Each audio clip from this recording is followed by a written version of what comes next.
Iran के supreme leader Khamenei की America को धमकी। जी हां, ईरान अब अमेरिका को धमका रहा है। अमेरिकी हमले के गंभीर परिणाम भुगतने होंगे। ईरान किसी के सामने सरेंडर नहीं करेगा। ईरान अपने खिलाफ हुए हमलों का जवाब देगा, ये कह दिया है ईरान के सुप्रीम लीडर आयतुल्लाह खामनेई ने।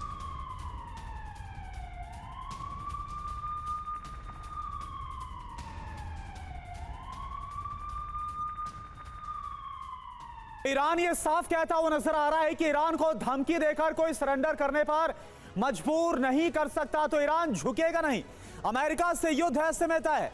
खामनेई ने क्या कहा, सर्वोच्च नेता ईरान के, वो ये बोल रहे ईरान किसी के सामने सरेंडर नहीं करने वाला। अमेरिका ने हमला किया तो जवाब देंगे। अमेरिकी हमले के काफी गंभीर परिणाम होंगे। अब इसके आप मायने समझिए क्या है। ईरान के रवैये से अमेरिका का जंग में उतरना तय माना जा रहा है। ईरान इजराइल जंग का दायरा और ज्यादा बढ़ेगा। जंग में अमेरिका आखिर क्यों? ईरान को परमाणु हथियार बनाने से रोकना। ईरान न्यूक्लियर प्रोग्राम नहीं रोकने पर अड़ा हुआ है। तो ईरान झुकेगा नहीं, अमेरिका से युद्ध तय माना जाए क्या? ये अपने आप में बड़ा सवाल है। बड़ी खबर देखिए, ईरान के अराक परमाणु ठिकाने पर हमला हो गया है। इजरायली मिसाइल से परमाणु ठिकाने को बनाया गया निशाना। इजरायली डिफेंस फोर्सेस ने आज सुबह अराक को अलर्ट किया था। नागरिकों को शहर से बाहर जाने के लिए कहा गया था। और अब आप देखिए, यहां पर हमला हुआ है। इजरायली मिसाइल से अराक परमाणु ठिकाने को बनाया गया है निशाना। ये तस्वीरें सामने आई।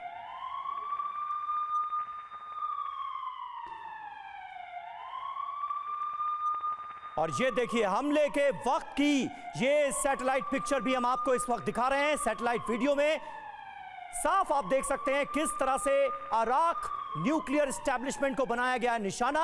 अराक में जो न्यूक्लियर रिएक्टर था, उस पर ये बड़ा हमला इजराइल ने अंजाम दिया है। आईडीएफ ने ईरान के न्यूक्लियर रिएक्टर पर हमला करके उसको उड़ा दिया है। ये देखिए,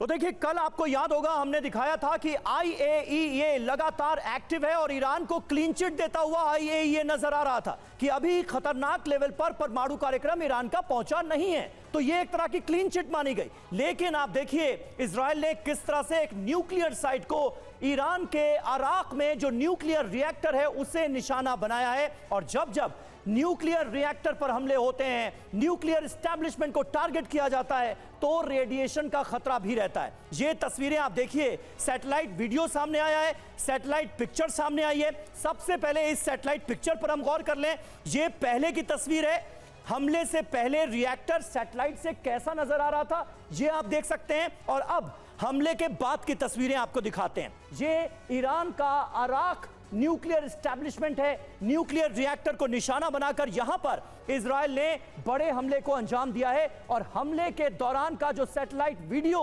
सामने आया है, वो भी इसकी तस्दीक कर रहा है कि यह हमला कितना बड़ा था। करुणा। बिल्कुल, और इससे पहले हमने तस्वीरें देखी भी थी समीर, जब नतांज पर अटैक किया गया था तो इसके बाद खुद IAEA ने माना था कि प्लांट के अंदर रेडिएशन की शुरुआत हो गई। अब आपको बताते हैं कि ईरान का अराक आखिरकार क्यों अहम है और यहां पर ईरान किस तरह की परमाणु गतिविधि चलाता है। अराक परमाणु केंद्र निशाने पर आखिर क्यों?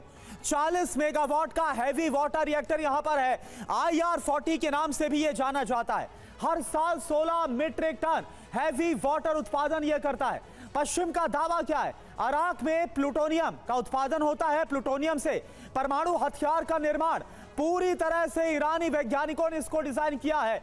2015 में समझौते के तहत ईरान ने बदलाव किया। रिएक्टर के कोर को हटाकर कंक्रीट से इसको भर दिया गया। 2024 में रिएक्टर में हैवी वाटर के लिए बदलाव किया गया। ये IAEA की तरफ से जानकारी रखी गई। अब क्या होता है हैवी वाटर, ये आप जानिए। दरअसल परमाणु रिएक्टर्स में मॉडरेटर के तौर पर यह इस्तेमाल होता है। रिएक्टर में कूलेंट के तौर पर इसका इस्तेमाल किया जाता है। न्यूट्रॉन की गति को यह धीमा करता है। परमाणु बम बनाने के लिए यह बहुत ज्यादा अहम है। और एक और बड़ी खबर आपको बताएं, नतांज न्यूक्लियर साइट पर एक बार फिर से हमला। यह बहुत ही खौफनाक भी हो सकता है। IDF का दावा है नतांज पर अटैक किया गया। ईरान के परमाणु कार्यक्रम को रोकने के लिए हमला किया गया। और मनीष इस वक्त हमारे साथ है। मनीष, ईरान की तरफ से इजराइल को तो दहलाया जा रहा है, लेकिन ये कितना खतरनाक हो सकता है जो खबर अभी हम ब्रेक कर रहे हैं कि नतान जहां से खबर आई कि वहां से रेडिएशन लीक हो रहा है प्लांट के अंदर, उस पर एक बार फिर से हमला किया गया और इसके अलावा राख न्यूक्लियर साइट पर भी अटैक किया गया। बिल्कुल, देखिए, चाहे नतांज की बात करें, चाहे फोर्दो की बात करें, चाहे अराक की बात करें, ये सब ईरान के न्यूक्लियर सेंटर हैं जहां पर ईरान यूरेनियम संवर्धन को काफ़ी हद तक आगे बढ़ाकर परमाणु बम बनाने की तैयारी में है और इजराइल की तरफ से लगातार वहां पर अटैक किए जा रहे हैं। हालांकि IAEA का कहना है कि वो वहां पर लोकल अथॉरिटी के संपर्क में है, लेकिन IAEA की तरफ से जो सूचना दी जा रही है वो अभी सच्चाई के बहुत करीब नहीं है। यानी कि वहाँ पर जो नुकसान हुआ है या वहाँ पर जो सिचुएशन है वो जो बताया जा रहा है उससे बहुत बहुत ज़्यादा है।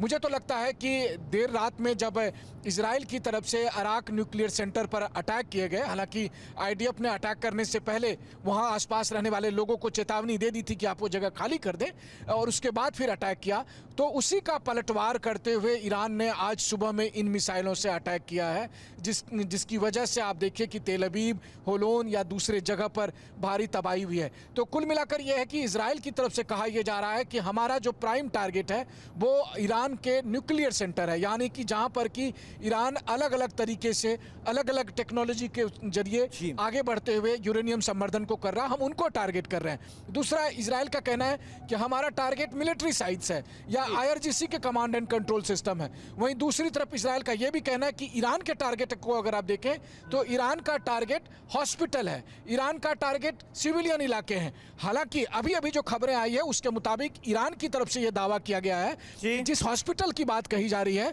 उस हॉस्पिटल के ठीक पास में इजराइल का एक मिलिट्री सेंटर था, हमने उसको अटैक किया। ये कुल मिलाकर उसी तरह का लॉजिक है जैसे आपको याद होगा जब इजराइल गाजा में ऑपरेशन करता था और गाजा में कहा जाता था कि हॉस्पिटल पर अटैक हुआ और इजराइल कहता था कि नहीं, हमने जो है बगल में हमास के जो सेंटर है हमने उसको अटैक किया।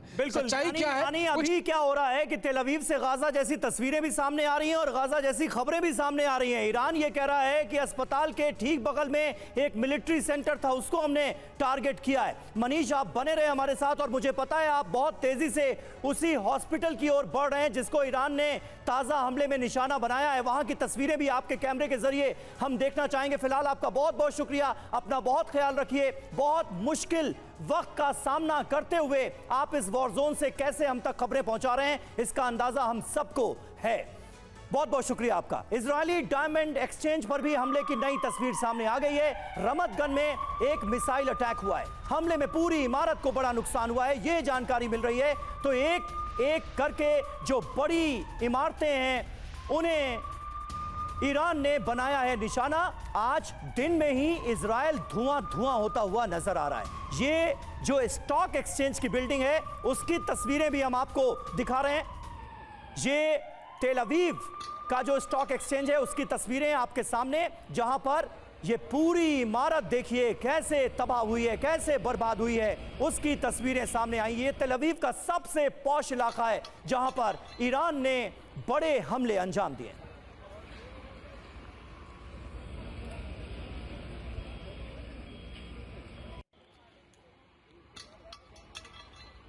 और देखिए एक और बड़ी खबर है, तेल अवीव से खबर है जिससे लगातार ईरान दहला रहा और तेल अवीव के बाहरी इलाके पर अभी अभी एक बड़े हमले को अंजाम दिया गया है। यह खबर सामने आ रही है, यहां पर मिसाइल आकर गिरी है। यह देखिए आप तस्वीर आपके सामने, डिफेंस सिस्टम ने इस मिसाइल को मार गिराया है। तो आप देखिए दरअसल तेल अवीव के बाहर ही यह मिसाइल गिरी है क्योंकि तेल अवीव की तरफ इस मिसाइल का टारगेट था जो कि ईरान की तरफ से अटैक किया गया था।